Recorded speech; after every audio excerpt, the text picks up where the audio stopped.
সুপ্রিয় দর্শক, আপনারা দেখছেন এসপিএন বাংলা টিভি। দেখুন ও সাবস্ক্রাইব করুন এসপিএন বাংলা টিভি, দেশ ও মানুষের কথা বলে। বিমান ভাড়া, আসা যাওয়া এবং মক্কা এবং মদিনা অবস্থান নেওয়া প্রত্যেকটি বিষয় সম্পূর্ণ হয় এবং 15 দিনের জন্য ভিসা পায়। সেইখানে যেখানে হওয়া উমরা হজ 1 লক্ষ টাকা হওয়া সম্ভব হয়, সেইখানে আমাদের বড় হজে বাংলাদেশে থেকে হজে যাওয়ার জন্য মাত্র 2.5 মাস সময় বৃদ্ধি করা হয়। কিন্তু মক্কা মদিনা সফর সহ বিমান ভাড়া আসা যাওয়া সহ সবগুলি কিন্তু আমাদের এই উমরা হজে যেভাবে হয় এভাবে বড় হজেও হয়। তার মধ্যে শুধু বৃদ্ধি থাকে একমাত্র যে বড় হজের মধ্যে 2.5 মাস বেশি থাকতে হয়। সেই জন্য 7.5 লক্ষ, 8.5 লক্ষ, 9.5 লক্ষ, 10 লক্ষ টাকা পর্যন্ত বড় হজে আমাদের দেশ থেকে লাগে। কিন্তু আমাদের পার্শ্ববর্তী রাষ্ট্র, বিশেষ করে ইন্ডিয়া, 2.5 লক্ষ থেকে 3 লক্ষ টাকা হজ করা যায়। আমাদের এশিয়া উপমহাদেশে অন্য দেশে যদি হজ করার খবর নেন, আপনারা দেখবেন 3 লক্ষ, 4 লক্ষ, 2.5 লক্ষ এর মধ্যে প্রত্যেকটা রাষ্ট্র হজ করার সুযোগ পায়। কিন্তু অত্যন্ত দুঃখের বিষয়, আমার দেশে যেখানে উমরা হজ করতে 1 লক্ষ টাকা লাগে, সেইখানে আমার দেশে আবার বড় হজ করতে 7.5 লক্ষ টাকার নিচে হজ করা সম্ভব হয় না। বিশেষ করে আমরা যারা সাধারণ মানুষ, আমাদের সারা জীবনের একটি আকাঙ্ক্ষা থাকে। বিশেষ করে আমরা মনে করি যে আমাদের মা বাবাকে আমরা হজ করাইতে চাই। বিশেষ করে সারা জীবনের একটি আকাঙ্ক্ষা থাকে, আমার মাকে হজ করাবো, আমার বাবাকে হজ করাব।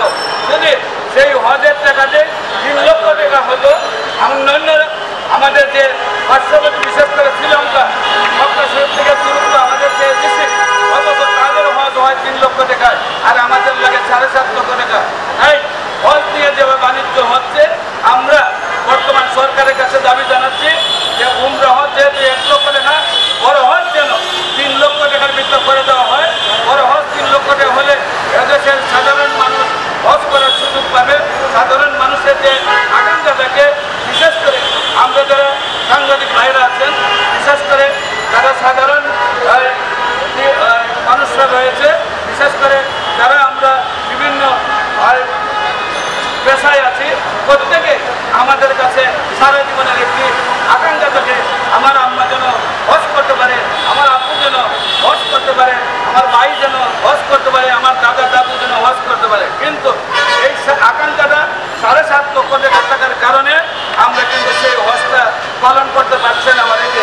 বিশেষ করে আমরা বিনীত অনুরোধ জানাবো আজকে সরকারের কাছে যেন এই হজকে 3 লক্ষ টাকার মধ্যে এনে দেওয়া হয়। পাশাপাশি আমরা হজ করার সময় বাংলাদেশে যখন ভিসা লাগানোর পরে আমরা ইমিগ্রেশন শেষ করে যখন বিমানবন্দরে বসি, সেই বিমানবন্দরে গিয়ে দেখি যে ইমিগ্রেশন শেষ করে ওয়েটিং রুমে বসতে যে দিকেই বসবেন সেই দিকে দেখা যায় একটি মদের দোকান।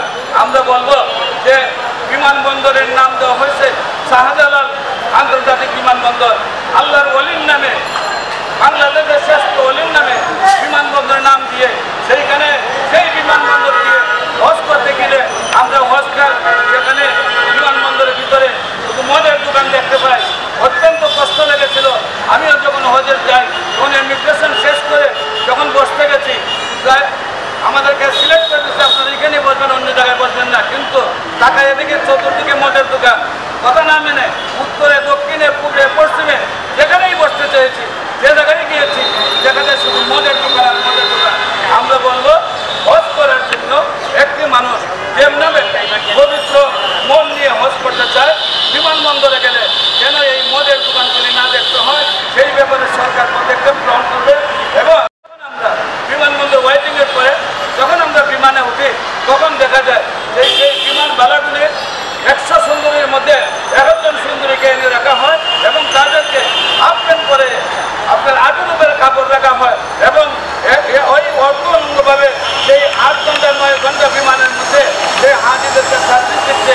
আমাদেরকে আধা ঘন্টা 10-15 মিনিট করে আমাদের প্রয়োজন কি সেটা জিজ্ঞাসা করে।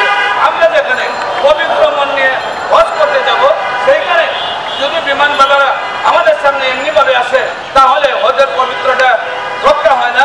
বিশেষ করে আমরা বলবো সেইখানে যদি মেয়েদেরকে না দেওয়াতেই ভালো, একান্ত যদি মেয়েরা থাকে তারা যেন ধর্মীয় অনুভূতিতে ধর্মীয় ড্রেস পোশাক করে তারা যেন সেইখানে আসে। বিশেষ করে আমরা অত্যন্ত কষ্টের বিষয়, বিমানবন্দরে যখন আমরা হজে উঠি তখন আমাদেরকে সেই স্বাগত জানানোর জন্য সেই এই 8,000 টাকা অর্থ মেয়রগুলো আমাদেরকে স্বাগত জানায়। আবার সৌদি আরবে যখন আমরা গিয়ে নামি সেইখানেও আমাদেরকে রিসিভ করার জন্য সেই অর্থ মেয়রগুলো আমাদেরকে রিসিভ করে। আমরা তার পরিবর্তন চাই, নিরাপদ জীবন চাই, পক্ষ থেকে আমাদের সেই দাবি। বিশেষ করে হজ করার সময় আমরা দেখতে পারলাম মক্কা শরীফ সংস্কার হয়েছে, কিন্তু বিশাল আকারে সংস্কার হয়েছে, মদিনা শরীফ সংস্কার হয়েছে, বিশাল আকারে সংস্কার হয়েছে, এবং বাদশার বাড়িও বিশাল আকারে সংস্কার। কিন্তু আমাদের রাসূলের যে আগের বাড়িটা ছিল সেটা সংস্কার করে যুক্ত করে একটা লাইব্রেরি করে দেওয়া হয়েছে। সেই লাইব্রেরিতে পড়ার কোনো সুযোগ সুবিধা নাই এবং দরজা জানলাগুলি জীর্ণ শীর্ণ হয়ে ভেঙে পড়ছে। যে রাসূলের উসিলায় আপনার হজ করার সুযোগ পেয়েছেন, যে রাসূলের উসিলায় মক্কা মদিনায় সারা পৃথিবী থেকে মানুষ যায়, যে রাসূলের উসিলায় হাজার হাজার মিলিয়ন কোটি টাকা সেই সরকার পায়, তারা তাদের আনন্দ উল্লাসের সব কিছু সুন্দরভাবে করছে, কিন্তু আমার সেই রাসূলের বাড়িটা সংস্কার করে নাই। আমরা অনুরোধ করব আমাদের সৌদি সরকারের কাছে, বিশেষ করে আমরা চাই যে রাসূলের বাড়িতে যাওয়ার পরে আমরা জানামাজের বিছনা অথবা খেজুর অথবা পানি নিয়ে আসি, কিন্তু ভালো বই আমরা নিয়ে আসতে পারি না।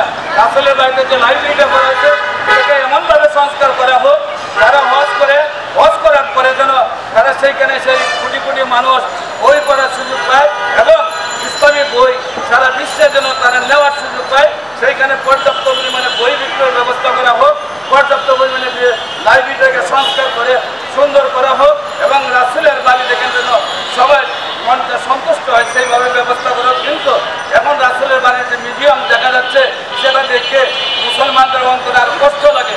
যে রাসূলের উসিলায় আমরা পৃথিবীতে আজকে 200 কোটি মুসলমান, যে রাসূলের উসিলায় আমরা মক্কা মদিনা ছিলাম, যে রাসূলের উসিলায় আমরা নামাজ ছিলাম, হজ ছিলাম, যাকাত ছিলাম, সব কিছু করলাম, যে রাসূলের উসিলায় আমরা আজকে মুসলমান জাতি হিসাবে গর্ববোধ করে সেই রাসূল